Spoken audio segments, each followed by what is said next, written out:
السلام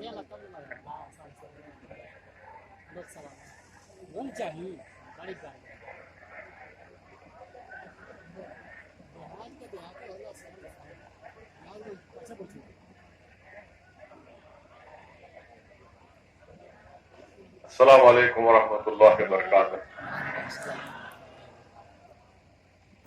کھڈا ودھان سبھا کے مجلس کے امیدوار جناب ڈاکٹر نثار علی صاحب، اتر پردیش کے مجلس اتحاد المسلمین کے جنرل سیکرٹری جناب سید رفعت صاحب، مجلس کے قومی ترجمان اتر پردیش کے کوآرڈینیٹر محترم جناب عاصم مختار صاحب،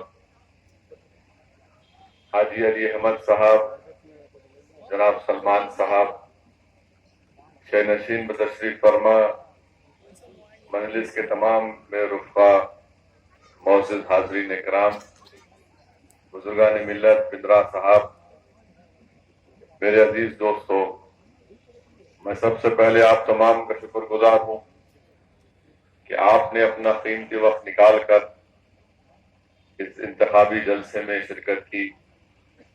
میرے پاس الفاظ نہیں ہے آپ کا شکریہ ادا کرنے کے لیے، مگر میں صرف اللہ کی بارگاہ میں دعا کر سکتا ہوں کہ جو بے لوث محبت کا آج آپ مظاہرہ کر رہے ہیں، یہ محبت میں اللہ اور اضافہ کرے.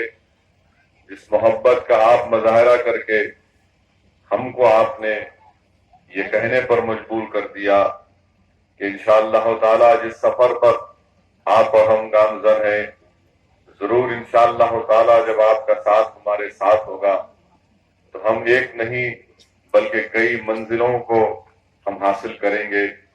میرے عزیز دوستوں اور بزرگوں، آپ تمام کی موجودگی یقیناً اس بات کا پیغام دیتی ہے کہ آنے والے 4 تاریخ کو یہاں سے انشاءاللہ تعالی ڈاکٹر نثار کی کامیابی ضرور ہوگی.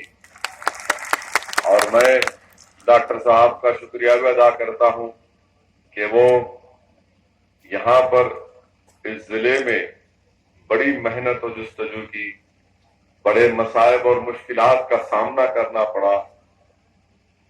سماجوادی پارٹی ایک ظالم حکومت کے ظلم کا انہوں نے سامنا کیا، اور ہر ان کے وار کا ایک مرد کی طرح، ایک چٹان کی طرح سامنے ٹھہر کر اس ودھان سبھا اور اس ضلع کے جہاں کہیں بھی عوام کو تکلیف پہنچتی وہاں پر ڈاکٹر صاحب پہنچ جاتے. دوستوں بزرگوں، 5 سال پہلے اتر پردیش کی عوام نے اکھلیش کے 200 ودھائک کامیاب کیے. 3 سال پہلے یہاں سے بی جے پی کے 70 ایم پی کامیاب ہوئے. 5 سال کا ریکارڈ بھی آپ کے سامنے ہے، 3 سال کا ریکارڈ بھی آپ کے سامنے ہے. 5 سال اور 3 سال میں کوئی فرق نہیں ہے. مودی اگر بڑے بھائی ہیں تو اکھلیش چھوٹے بھائی ہیں. یہ بڑے میاں اور چھوٹے میاں کی جوڑی کو توڑنے کی ضرورت ہے. اور میری اس بات کو آپ یاد رکھیے کہ جب 11 مارچ کو الیکشن کے نتیجے آئیں گے تو سماجوادی پارٹی اور ٹوٹے گی. اس میں سے ہو سکتا ہے کہ گروپ نکل کر بی جے پی کی تعریف کرنے نہ دوڑ جائے. اسی لیے جب آپ 4 تاریخ کو اپنا ووٹ ڈالنے جائیں گے، آپ اس بات کا ضرور خیال رکھیے کہ ہمارے ملک کی جمہوریت، اس کی تلخ حقیقت یہ ہے کہ تمام سیاسی پارٹیاں 5 سال میں ایک مرتبہ ہی عوام کے درمیان میں آتی ہیں.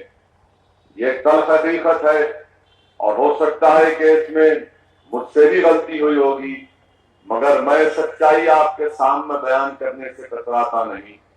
ہندوستان کی جمہوریت میں اس ملک کی غریب اور مظلوم عوام کو کے پاس اگر کوئی ہتھیار ہے اور وہ ہتھیار ان کو 5 سال میں ایک مرتبہ استعمال کرنے کا موقع ملتا ہے تو میں آپ تمام سے ہی کہنا چاہوں گا کہ آپ اپنے ہتھیار کو دیکھ کر استعمال کریے.